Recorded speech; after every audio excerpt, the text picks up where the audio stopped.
porque desde hace varios días veníamos hablando de una persona importante del gobierno que salió de una manera extraña y dio mucho que hablar, todo en el medio de conflictos económicos interminables en nuestro país. Antonio Aracre es el ahora ex jefe de asesores del gobierno de Alberto Fernández, es el ex CEO de Syngenta y estuvo en boca de todos en estas horas y ha elegido la mañana de CNN, aquí en CNN Radio y CNN Español, para hablar por primera vez. Antonio, bienvenido. Bueno, muchas gracias. Gracias, Nacho, de verdad, por elegirnos. Creo que la primera pregunta es fácil y compleja a la vez. ¿Qué pasó? ¿Por qué no estás más en el gobierno nacional? Bueno, a ver, vamos a tratar de ser medianamente breves para no aburrir a la audiencia. El viernes anterior al anterior salió el índice de inflación mucho más alto de lo que todos esperábamos, un 7,7%. Eso ya permitía visualizar un proceso de espiralización mayor al que pensábamos y sobre todo ponía una luz amarilla respecto de lo que podía pasar en los días subsiguientes, debido a que con ese índice de inflación la tasa de interés quedaba muy negativa y eso ponía en perspectiva de peligro lo que podía pasar en el mercado cambiario. Así que frente a eso yo le escribí al presidente, tenía una relación asidua y lógicamente cercana. En cuanto me parecía que algo no andaba bien, trataba de alertarlo y le dije que me parecía que frente a esa inflación había que hacer algo y formar un comité de crisis con Massa, con Pelle, con Rossi, con él y conmigo para discutir. A ver, y acá si querés es como algo inherente a la ingenuidad o a mi pasado corporativo frente a un problema que yo visualizaba como complejo, la necesidad de actuar en equipo con las personas más vinculadas con el hecho en cuestión, juntarse, discutir y ver si tu idea es mejor que la mía, si esto lo dejamos de lado, si esto lo aplicamos o no. Ahora, digo, quiero interrumpirte ahí porque lo que se dijo, y por eso está bueno hablarlo directamente contigo, es que vos habías llevado un plan económico paralelo al de Sergio Massa sin que Sergio Massa sepa, y que esto generó el enfurecimiento del ministro de Economía y por eso estás afuera. ¿Qué hay de verdad y qué no hay de verdad en todo eso? Bueno, si hay un plan de Sergio Massa, yo no lo conocía o no lo conozco. Si ustedes lo conocen, me gustará saber en qué consiste. Yo tampoco le llevé un plan al presidente, pero sí le dije, mira, hay cosas para hacer. Y él me dice, ¿por qué no me escribís algo y me contás en ese paper cuáles son las cosas que se pueden hacer? O sea que ese paper existió. Existió, de hecho circuló después. Hubo gente que evidentemente lo hizo filtrar, editado y modificado, pero sí, claro, existió. Y a raíz de ese paper que le mandé al presidente nos juntamos el lunes a instancia de él, que me dijo, venite a almorzar y charlar. Ahí eran tus horas finales, vos no lo sabías. ¿Ese paper le llegó a Sergio Massa? Él lo tenía hace 3 semanas, no exactamente igual, pero muy parecido. Después, cuando 3 semanas posteriores a enviárselo a él, apareció el índice de inflación con esa gravedad. Yo después le agregué algunas cosas al presidente, pero tal es así que lo tenía el ministro, que él me mandó a discutirlo con Clery y con Mercur, cosa que hice, y que me manifestaron bastante consistencia y bastante coincidencia en las cuestiones técnicas, pero también cierta preocupación en cuanto a la viabilidad de aplicarlo en el contexto de cómo pensaban, según ellos, Alberto Fernández y Miguel Pelle. ¿Y vos sentís que lo vieron desde Economía como una traición? ¿Que estabas moviendo un plan económico sin autorización del ministro? No, en ese momento no creo, porque yo lo había visto hacía 3 semanas con ellos. O sea que yo no tenía por qué pensar que era una traición. Igual me parece como todo muy raro esta teoría conspirativa, que un jefe de asesores de un presidente no se pueda sentar a hablar y a almorzar con el presidente y discutir sobre la marcha de la economía. Me parece delirante. Y si no lo es, bueno, qué bien que me corrí de ahí, porque no entiendo entonces cuál sería mi lugar, digamos, ¿no? Ahora quiero seguir reconstruyendo la historia y vamos a entrar en ese plan, digo que nos confirma Antonio Aracre, su creador, que existió después de que hablás con Alberto Fernández, de que difundís ese plan. No, yo no lo difundo en ese momento. No, al equipo económico, digo, vos decías. Antes. Se habló mucho de que vos tuviste off the record con periodistas y dejaste trascender esa información, y que eso, bueno, habría terminado de detonar tu vínculo con el oficialismo. Esa fue la versión de la portavoz que se ocupó de difundirla y de contársela o de persuadirlo al presidente a ese tema. La realidad es que cuando charlamos con el presidente de este tema, hubo dos aspectos del paper que me pidió verlos con Marco Lavagna en un caso y con Matías Culfas en otro. En el caso de Matías Culfas, muy especialmente, porque es un tipo muy conocedor de la cuestión del potencial desabastecimiento que podés tener cuando te montás en un proceso de congelamiento o de acuerdo de precios. Cosa que hice, es decir, salí de ahí y hablé con ambos y compartí alguna parte del documento con ambos, y después me fui con mi hija, que se volvía para Sydney al día siguiente, así que estuve toda la tarde con mi hija. Así que o sea, el vos pensamiento... te lo pregunto muy exactamente, vos negás haber hablado con periodistas y claro, haber dejado... Sí, hablé con esas dos personas que te digo. No tenía tiempo para hacer ninguna conferencia de prensa como presumía. Fue las mismas horas en las que nuestro gran colega Carlos Pagni había dicho. A la noche. Claro, esa noche, el lunes a la noche dijo Antonio Lacres está probando el traje de ministro de Economía, y bueno. Pero no dio ninguna información en ese momento acerca de un almuerzo, acerca de un documento. Él simplemente manifestó que la economía iba en una situación de empeoramiento, que no sabía él en esas circunstancias si a Massa le iba a interesar quedarse, y que en la Casa Rosada decían que Aracre calentaba motores. Eso fue lo que generó después, al día siguiente, porque fue el lunes muy tarde a la noche, al martes fue un estallido de operaciones. ¿Y era verdad? ¿Estabas calentando motores? No, para nada. La verdad que no me parece que en un contexto como el que tiene la Argentina hoy, Massa se pueda dar el lujo de dejar el Ministerio de Economía, porque más allá de sus conocimientos técnicos o el de su equipo, reúne una serie de características políticas en torno al kirchnerismo y al albertismo que lo posicionan como una persona muy adecuada para tomar ese tipo de decisiones. Sin embargo, Antonio, acabas de decir prácticamente, y te lo pregunto para reconfirmar, que Massa no tiene plan, que nadie lo vio. De hecho, puedo llegar hasta... en algún aspecto, no todo, estar de acuerdo. En todo caso, déjame ponértelo así. Creo que tiene un plan que mucha gente lo llama peyorativamente, a mí me parece mal, pero lo llaman el plan llegar, que si vos ves las últimas medidas que se tomaron con la tasa de interés y con los bonos y demás, es en definitiva generar una espiralización nominal de la inflación, porque cuando vos ponés la tasa de interés al 140% mensual, estás seteando una expectativa inflacionaria.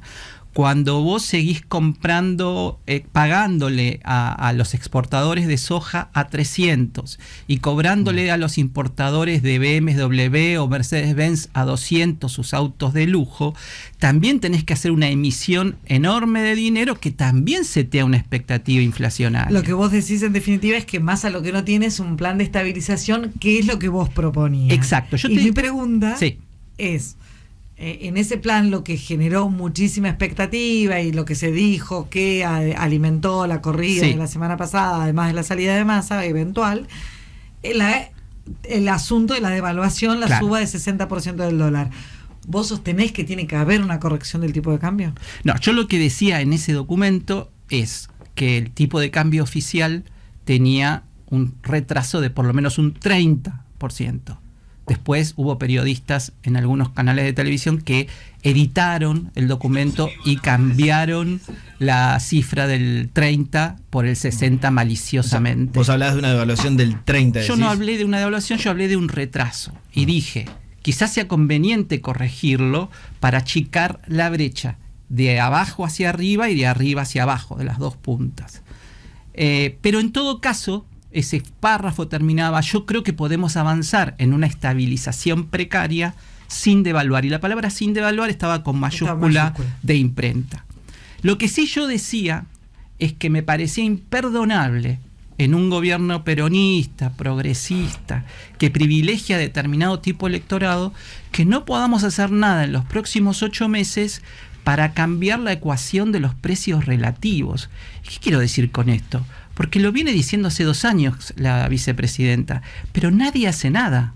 Digo, no puede ser que haya fondos fiscales para subir el piso del mínimo no imponible de ganancias, que me parece bien que la gente pague menos impuestos a las ganancias, pero no tenemos plata para dar una suma fija de 50.000 pesos a los que ganan menos de 120.000 pesos, o de subir el miserable salario mínimo vital y móvil, que hoy está en 80.000 pesos, a 100.000 pesos.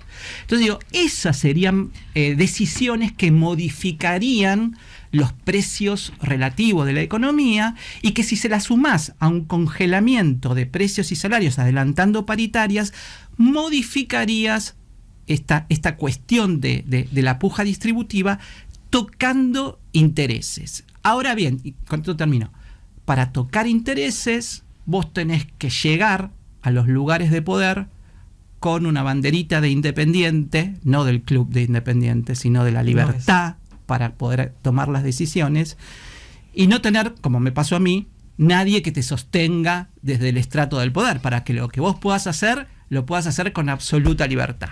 ¿Vos sentís que Alberto no te quiso sostener, no te pudo sostener, te decepcionó? ¿Qué sentís de tu paso de mes y medio por el gobierno, 2 meses? Mira, yo por el presidente Alberto Fernández siento mucho respeto y afecto personal. En lo profesional, si querés, en la gestión de gobierno, hay algunas cosas que yo no coincido con esa forma de liderazgo radial que él tiene. A él le cuesta el trabajo en equipo, juntar en una mesa a diversas personas involucradas en un determinado tema, se reúne con uno, se reúne con otro. No es la forma que yo creo que corresponde utilizar cuando vos estás enfrente a un problema serio y grave. Pero la verdad que todos los que somos parte del gabinete somos fusibles que en cuanto no aportamos, no agregamos valor o generamos un ruido con alguien precisamente tan importante hoy en la política argentina como es el ministro de Economía, cuando yo vi el día martes que la cosa se estaba desbandando, lo llamé y le dije, me voy porque no tiene ningún sentido todo esto que está pasando, tranquilizá la cosa, avisá que nadie está pensando en reemplazar a Alberto y yo me voy a mi casa tranquilo. Ahora, feliz. A Massa, perdón. Si vos decís que, dije Alberto, según tu reconstrucción, escribiste un documento, te juntaste con el presidente, no difundiste nada extraño, ¿por qué estás afuera? ¿Alguien no te creyó tu versión? No lo sé, es posible, qué sé yo. A mí me parece hasta poco relevante. Lo que sí te diría es que cuando algo lo saben más de 3, 4 personas es muy difícil mantenerlo en absoluto secreto.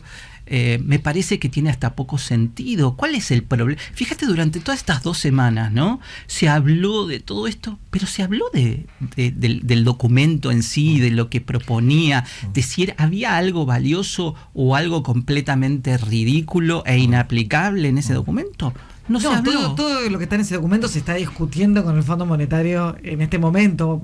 Combatir. Pero más allá del Fondo Monetario, pero Virginia, más allá del Fondo Monetario, discutamos, digamos, dentro del frente de todos. Che, de esto, ¿hay alguna medida que nos parezca progresiva? Yo insisto, no tenemos dólares por la sequía, por toda ¿Vamos a poner un orden de prioridades en qué invertirlo? ¿Vamos a seguir trayendo autos de lujo a 225 cuando a lo mejor no tenemos para medicamentos o no tenemos para materia prima de alimentos? ¿Y eso Sergio Massa no se da cuenta? No sé si se da cuenta o no se da cuenta.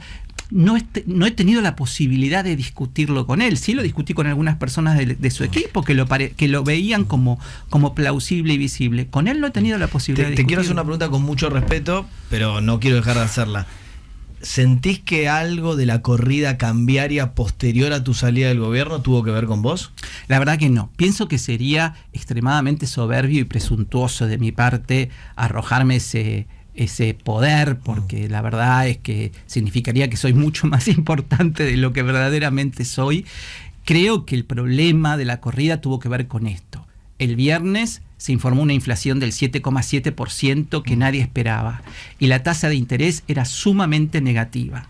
¿Sabés cuánto tardó el gobierno? Que entre otras cosas en mi paper también decía que había problemas de coordinación severas entre el Ministerio de Economía y el Banco Central.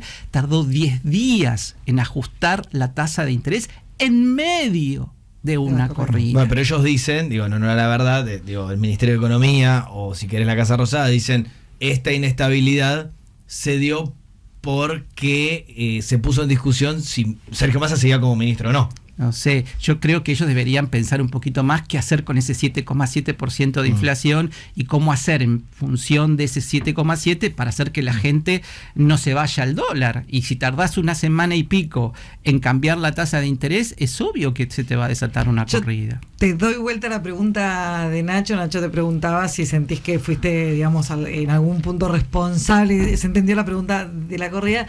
Yo te lo hago al revés. ¿Vos sentís que fuiste el chivo expiatorio de la corrida? Sí, eso sí. Porque el gobierno tiene a los problemas económicos una mecánica de responder primero en términos políticos y después recién tomar medidas económicas, que yo creo que eso fue lo que pasó. Primero reaccionó en términos políticos y después subió la tasa de interés, coordinó y subió la tasa de interés o tomó otras medidas de intervención en el mercado. ¿Vos sentís que en definitiva dijo, bueno, ¿qué hacemos? Bueno, listo. ¿Hará que eres el chivo expiatorio de Massa? Es muy posible. Yo sentí básicamente que no tengo los skills para la política. En la política vale mucho más la rosca que la acción. Y a mí la rosca me aburre, me divierte un ratito y después yo veo un problema serio y tengo la necesidad de salir a ver cómo podemos hacer algo con eso. ¿Entendés? Yo veo que hay un 40% de argentinos que la están pasando mal y no entiendo por qué no se habla de cómo mitigar la miseria salarial que cobra tanta gente en la Argentina. ¿Por qué hay 4 puntos del PBI disponibles para invertir en exenciones impositivas en Tierra del Fuego, pero no tenemos ni 1,5 puntos para invertir en la gente que gana menos de 120.000 pesos de salario? No lo entiendo en un gobierno peronista, lo podría entender en un gobierno liberal, pero no lo entiendo en un gobierno peronista. Si vos en un gobierno peronista no venís a cambiar la relación de los precios relativos, si no venís a modificar la banda de la distribución del ingreso, ¿a qué viniste? Algo del plan económico actual o del futuro inmediato de la economía argentina bajo Alberto Fernández y Sergio Massa, ¿te parece razonable o los ves perdidos? Para resumir un poco todo lo que venimos hablando. Y va a depender de lo que hagan en las próximas semanas. Si ellos siguen pensando que el dólar soja en algún momento va a funcionar, no, hay que agregarle algo a ese plan. Hoy no tiene el incentivo adecuado, o sea, porque el precio es muy bajo o porque, por ejemplo, las retenciones siguen jugando un rol muy desalentador. Yo proponía, por ejemplo, en ese paper, darle un bono por el monto total de las retenciones para que con ese bono puedan comprar insumos, que sería como llevárselas a cero, pero que al Estado le siga entrando el 100% de las retenciones. Y con eso acelerar la recaudación fiscal, que como comentaba Virginia hace un ratito, está 10% abajo y alicaída y te genera más problemas de agujeros fiscales. ¿Y vos le creés al gobierno cuando, a pesar de repetir y repetir que no, bueno, precisamente dice que no va a devaluar? Pero Nacho, el otro día lo escuchaba a Rucauf en un canal decir que el Fondo Monetario le va a exigir en los próximos 7 meses devaluar el dólar oficial un 70%. Calculás, es más o menos un 9-10% mensual. En lugar de devaluar un 9-10% mensual que te genera una espiralización constante y una expectativa de nominalidad incremental, anticipá 3 o 4 meses de eso para no dejarlo retrasado, congelá todo y tratá de poner paños fríos para que la nominalidad baje. Un país como la Argentina, en una superinflación, es un paciente grave al cual le tenés que aplicar una terapia acorde a lo que le está pasando. No sirve cualquier cosa. Vos tenés que evaluar cuál es la clínica del paciente y decir, mira, acá, si no frenamos este proceso indexatorio, no hay forma de contener el proceso inflacionario. No están devaluando bruscamente, pero están devaluando. ¿Cuánto devaluaron el mes pasado, Vir? En la última semana estuvieron un 9% mensualizado.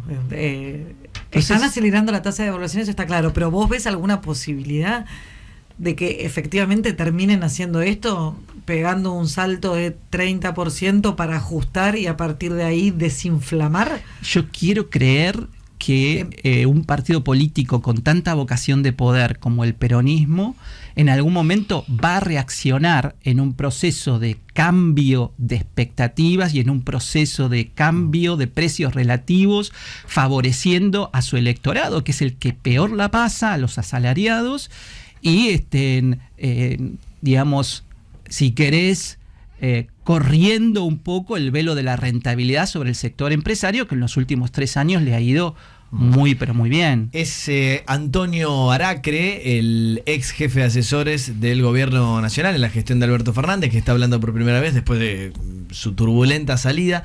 ¿Te imaginás como funcionario en alguna casa rosada de alguna gestión en el próximo tiempo, o para vos la política ya fue? A mí no me gustan ni las palabras siempre ni nunca, porque no van mucho conmigo. Como te dije hace un ratito, creo no tener las skills para la política, así que me parece que fue debut y despedida en mi caso. Pero si vos decís, ¿qué te podría interesar? Si me dijeran, bueno, te vamos a dar un proyecto con comienzo y final, ¿no? A mí, por ejemplo, me gustaría digamos, hacerme cargo de la reforma integral del Estado con una cabeza progresista, no con una cabeza conservadora. Menos mal que no te gusta la rosca. No, pero bueno, ese es el problema que veo para ese proyecto. Claro, yo lo haría técnicamente, después le diría, tomá, fulano, mengano, soldado, andá a rosquearlo en el Congreso para que esto funcione. Y ahí te lo desarman todo. Claro, ese sería el problema. Pero si vos decís, ¿qué Estado queremos? ¿Dónde queremos un Estado más innovador? ¿Dónde un Estado menos burocrático? ¿Qué vamos a hacer con la educación? Con la política laboral. ¿Considerás que está sobredimensionado el Estado?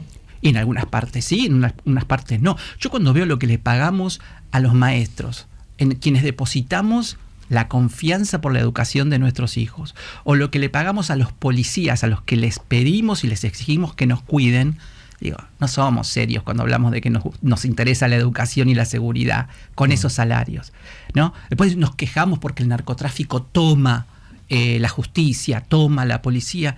Y con los salarios que pagamos, ¿qué pretendemos? Está bien, por supuesto que hay gente honrada, honesta, que no se deja corromper, pero la realidad que el sistema en sí, hasta si querés ir un paso más atrás, el sistema de financiación de la política genera todos esos problemas, ¿no?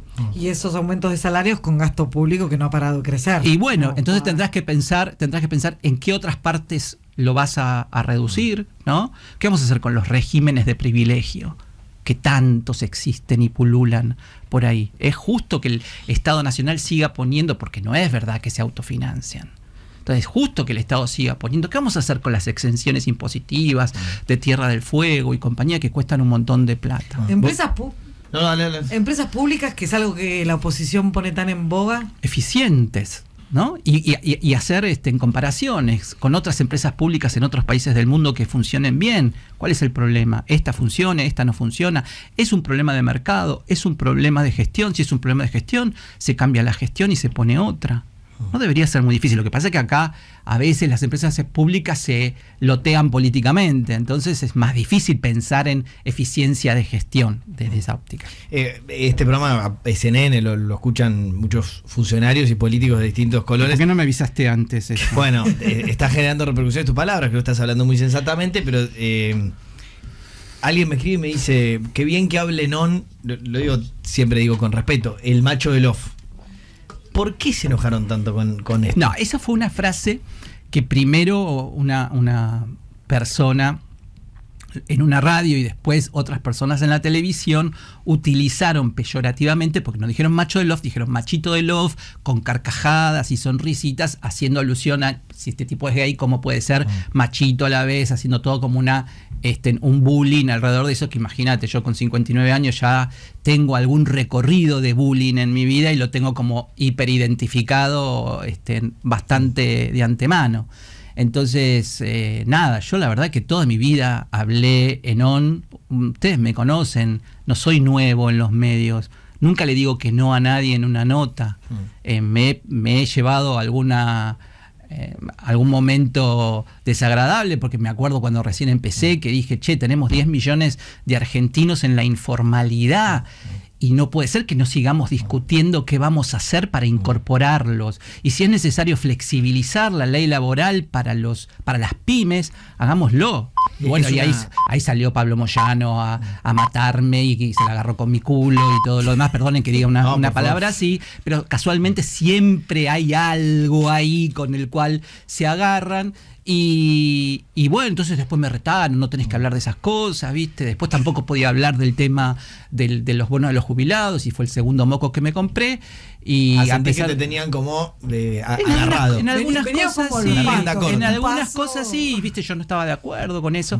Y la tercera fue esto y a casa. Ahora, y en ese sentido es una nimiedad, pero acá más. Porque yo no vendo mi libertad de opinión y de expresión y mi independencia. Porque la libertad avanza.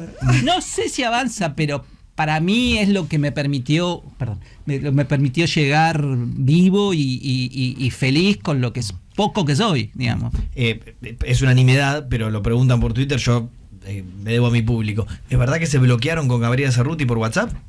Yo la bloqueé, porque yo en general bloqueo a las personas tóxicas. Ok, en esa dijo la verdad Gabriela Cerruti. Sí, yo la bloqueé, pero bloqueo a todas las personas tóxicas. Cuando veo una persona que a mí me parece que todo lo que dice y todo lo que hace no me suma, me resta, miente y todo lo demás, bloqueo. A Massa no lo tenés bloqueado. No lo tengo bloqueado. ¿Y él a vos?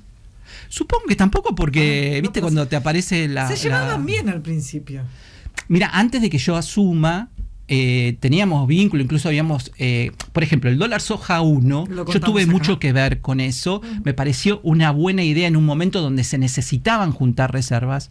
Una vez, vos no podés después dejar el dólar soja como política cambiaria de la Argentina y pagar las exportaciones a 300 y cobrar las importaciones a 200, porque te quiebra el Banco Central. Y eso también te acelera la inflación. Entonces, yo no tengo ningún problema con nadie en general. Si mañana me llama Sergio y me dice, vení a charlar, voy. Lo mismo con Alberto. Bueno, termina esperanzadora la nota entonces. No tengo ningún problema personal con nadie. Tengo diferencias con las acciones que se toman o con las que no se toman. Bien. ¿Querés agregar algo más? No, gracias por invitarme. La verdad me sentí. Ahora te voy a dejar de insistir por varias semanas, vas a poder liberarte de mí. Aprovecho para decirle a todos tus colegas que durante todo este tiempo me llamaron y me pidieron por favor y qué sé yo, que siempre les decía yo, antes de irme tenía un compromiso con ustedes de venir acá al piso. Esa semana pasó lo que pasó y para contrarrestar eso le prometí a Nacho que la primera nota que iba a dar iba a ser con él, y cumplí mi palabra y estoy acá. Yo, para que no se enojen todos los demás de por qué siempre vos eras el primero. Bien, gracias por el código. Antonio Tony Aracre, yo me animo a decir sin exagerar, una de las voces más buscadas en las últimas semanas, que dio su versión, habló de todo aquí en La Mañana de CNN.